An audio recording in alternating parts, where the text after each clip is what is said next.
Cláudio Humberto, hoje está todo mundo ligado no que está acontecendo lá no plenário da Câmara dos Deputados, porque o presidente da Petrobras está por lá, né? E claro, todo mundo quer saber, afinal é tema de discussão entre 10 rodas de botecos, né? O preço da gasolina, preço dos combustíveis, preço do gás natural, preço do gás de cozinha, enfim, o preço dos nossos combustíveis.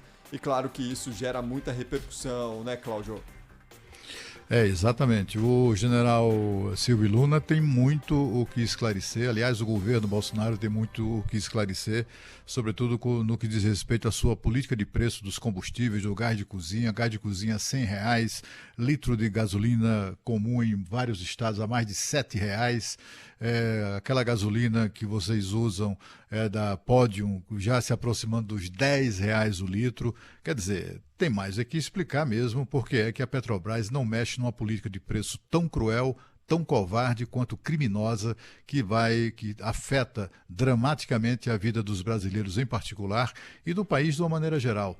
Tudo isso em nome de quê, né? O general começou de maneira, como é que eu diria, igual, né, a de qualquer outro antecessor, elogiando o fato de que a Petrobras, destacando o fato de que a Petrobras ali não se rouba mais, o que já é um grande avanço mesmo. Roubaram muito a Petrobras nos governos do PT, e que também ali se paga muitos impostos, são centenas de bilhões de reais de impostos, etc. e tal, com relação à política de preços. Boas notícias que eram muito esperadas, isso não vamos ter. Pois é. E só para pontuar, né? Nós tivemos aqui hoje divulgado pela ANP, né? Sexto aumento, né? Do preço dos combustíveis. Eles só refletem o que a gente já sabe, né? O Cláudio Beto falou, a gasolina que vocês usam, eu não sei quem são vocês. Eu não coloco essa gasolina cara aí, não. Também não, meu Cláudio. Eu meu carro nem precisa disso. Essa gasolina não é para botar no tanque, é para beber. Nesse preço, meu Deus, nossa, R$10 o litro. Né? Eu prefiro abastecer com álcool que é ecologicamente mais correto, mais limpinho. Mesmo não faço a conta, só coloco o álcool e vamos em frente, porque polui menos, né? Mas tá difícil fazer essa escolha, Cris. Fala, sexta alta seguida, você estava dizendo? Sexta alta Agência seguida, Nacional de Petróleo segundo a Agência Nacional do Petróleo, sexta semana seguida de reajuste. Sexta alta em quanto tempo? Sexta semana seguida. Só esta semana, são cerca de 60 reajustes somente esse mês, este ano. Preço médio da gasolina na semana encerrada em 11 de setembro subiu para R$ 6,05. Preço médio, né? Contra R$ 6,00 na semana passada, ou seja, aumentou 5 centavos. Isso a gente está falando do preço médio, como você bem destacou, Cláudio. Algumas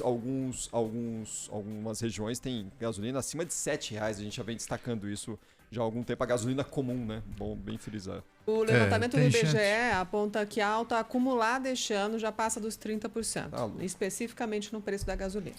E tem uma coisa perversa, né, em torno dessa questão da política de preço da Petrobras que a gente precisa cutucar, precisa enfrentar. Que é assim, quando você fala em mexer em política de preço, todo mundo se não pode, interferência indevida e coisa e tal, né? Essas pessoas, em geral, acionistas da Petrobras, disfarçados de consultores, né, de especialistas em mercado de energia, etc. e tal, que ficam dando entrevistas para criticar qualquer pessoa, qualquer autoridade, qualquer político que eventualmente defenda mexer nessa história. O ex-presidente Lula, numa recente entrevista ao jornal Gente, aqui da Rádio Bandeirantes, ele defendeu, disse que tem mais aqui interferir mesmo, não pode permitir que a gasolina chegue a esse ponto. Ele defende, com aquele primarismo que o caracteriza, que o Brasil tem que definir a sua própria política de preços e não ficar dependendo de cotação internacional e também do dólar. Seja qual for a política de preços adotada hoje pela Petrobras, ela é injusta com relação aos brasileiros. Tem que mexer nisso. A Petrobras é uma empresa estatal, se aproveita do fato, ela e os seus investidores e acionistas, principalmente os minoritários, que é quem mandam na Petrobras, é que pressionam a Petrobras a não pegar leve com a população brasileira em termos de reajustes dos seus combustíveis, né? E tem nem tão pouco do etanol. Daqui a pouco a gente fala sobre etanol, que se livrou o etanol foi libertado ontem, em definitivo, pelo presidente da República, e essa é outra história. a tendência é que todas as pessoas que fazem a opção pelo etanol passem a pagar mais barato, depois a gente trata disso. Mas a questão da Petrobras, a Petrobras se aproveita, a empresa como empresa e seus acionistas, do fato de ser uma empresa que tem monopólio. Eu sempre gosto do exemplo do cara da padaria. Você imagina um sujeito que tem a única padaria numa cidade. Ele vai cobrar o preço do pão que ele quiser. Não é? Isso é justo? É claro que não. É preciso estimular que outros empreendedores locais botem lá a padaria para bater chapa com o cara, para ver quem é que faz o melhor pão pelo menor preço. É assim que funciona na economia. Menos aqui no Brasil. Aqui no Brasil vivemos uma situação insólita, até cínica, né, de uma empresa que se comporta como empresa privada com todos os favores de estatal e com todos os benefícios do monopólio. Assim é mole. Até a minha avó daria show como presidente da Petrobras. Imagina o general Silvio Luna, que é um gestor experiente, e seus antecessores. É uma brincadeira isso que se faz com o Brasil. A Petrobras já não se lembra dos seus deveres de estatal com relação aos seus compromissos legais, inclusive, que estão lá na legislação com relação ao Brasil, ao povo brasileiro, já não está nem aí para isso. Quer fazer lucro, quer fabricar lucro. E o lucro que eu sempre cito, porque é o mais recente, no segundo trimestre deste ano, em 90 dias a Petrobras fez um lucro líquido, depois de pagar tudo, todas as despesas, tudo, sobraram 42,8 bilhões de reais. Nem em tráfico internacional de drogas rende tanto dinheiro. E por que isso? E o que é que isso mostra? Isto é um flagrante, é uma constatação de que os aumentos naqueles 90 dias, no segundo trimestre, nos meses, portanto, de abril, maio e junho, os aumentos da Petrobras foram muito acima do que era necessário. Não fosse assim, não teria fabricado esse lucro espetacular, que eu prefiro chamar de pornográfico, né, da Petrobras em 90 dias. Não pode. E aí, com isso, qual é o custo de... nós pagamos impostos, nós não tem corrupção, nós fazemos isso, nós fazemos aquilo, e o taxista está lá quebrado, o cara o motorista de aplicativo está vendo a sua atividade sendo inviabilizada, o transportador de qualquer tamanho, de pequeno, médio ou grande, está quebrando porque não consegue manter o seu negócio, a lucratividade do seu negócio com o combustível nas alturas, não é?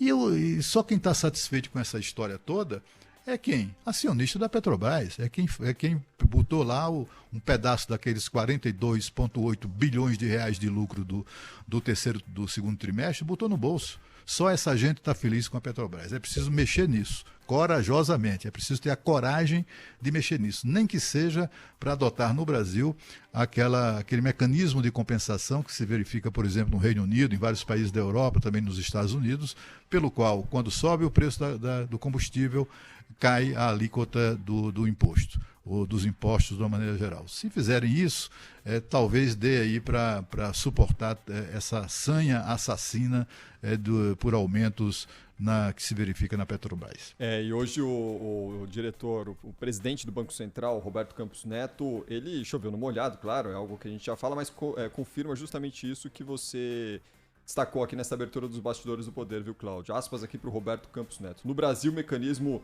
de reajuste dos combustíveis é um pouco mais rápido, lembrando que a Petrobras passa preços muito mais rápido do que do que grande parte dos outros países, e o Banco Central tem olhado para isso também. Roberto Campos Neto fazendo comentário em relação justamente ao acompanhamento da política de preços, né, da inflação aqui no Brasil. Soltando uma crítica aí também, criticando essa política de preço da Petrobras. Aliás, a gente tem muitos problemas hoje, né? Quem não reclama disso, e mesmo assim tem o dever de reclamar, porque afinal de contas tem representatividade política, são os políticos. São os caras que andam de carro oficial, né? São os caras que andam de carro oficial por nossa conta, o carro oficial comprado com o nosso dinheiro e abastecido com o nosso dinheiro, esses não reclamam, né? Há muito poucos que reclamam, porque é um problema que eles não enfrentam. Eles não têm essa dificuldade de dizer, putz, quanto é que está mesmo? Você chega na bomba e se espanta com o preço do litro do combustível, né?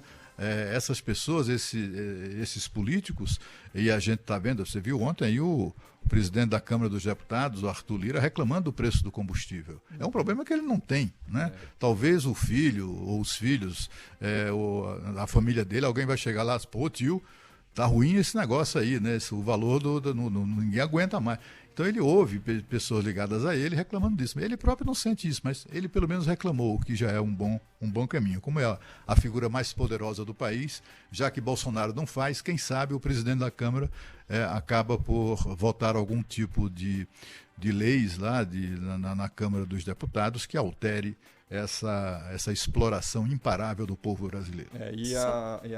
Enfim, e essa questão do combustível para os parlamentares, eles não estão nem aí mesmo, até porque eles fazem questão de gastar toda a cota mensal que eles têm lá de combustíveis, nem que seja para deixar o carro parado lá na porta do gabinete com o motor ligado, deixando o ar-condicionado funcionando para quando eles entrarem estar bem refrigerado. Né? Comodidades, Cris. Eu queria pontuar também o outro lado dessa moeda, né? Que você fala que o parlamentar não sabe nem quanto custa um litro do combustível, mas até quem não tem carro lá, na vida real da periferia da cidade, que depende do transporte público, é óbvio que o preço do combustível tem impacto em tudo. Então a gente está vendo a inflação, o tamanho que está quase chegando a 2 dígitos, a previsão do Boletim Focus do Banco Central falando em 8% no acumulado do ano, na inflação para 2021. O preço dos alimentos, o preço de tudo que a gente consome, de tudo que a gente precisa, tem impacto o valor do combustível, porque praticamente tudo é transportado por rodovias no Brasil, né? Por estradas. Então, se o combustível está caro, praticamente tudo que a gente consome fica caro também.